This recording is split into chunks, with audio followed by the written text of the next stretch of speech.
कुंडमळा परिसरातील इंद्रायणी नदीवरील पूल कोसळण्याची घटना अत्यंत दुर्दैवी आहे। मृतांचा आकडा कदाचित वाढेल अशी भीती वर्तवली जात आहे। मात्र एवढी मोठी मनुष्यहानी घडतेच कशी काय?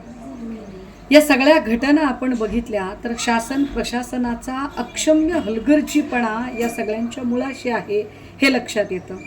मुळात पावसाळा सुरू होण्याच्या आधी ही सगळी महत्त्वाची कामं करायला घेतली पाहिजेत।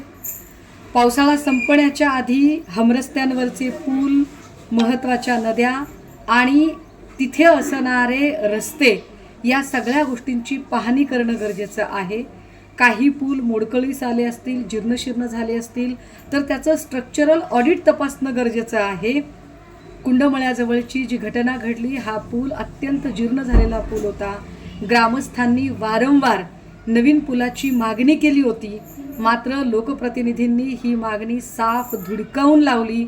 लोकप्रतिनिधींना या सगळ्या जीवांशी काही फारसं घेणं देणंच जणू नाही अशी काहीशी परिस्थिती निर्माण झालेली।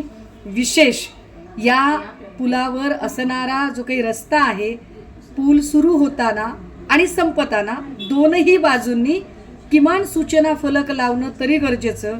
मात्र या पुलावर साधा सूचना फलक सुद्धा नव्हता। त्यामुळे या घटनेत जे बळी गेलेले आहेत, हे बळी नैसर्गिक नाही तर इथल्या शासन प्रशासनाच्या हलगर्जीपणाने घेतलेले बळी आहेत।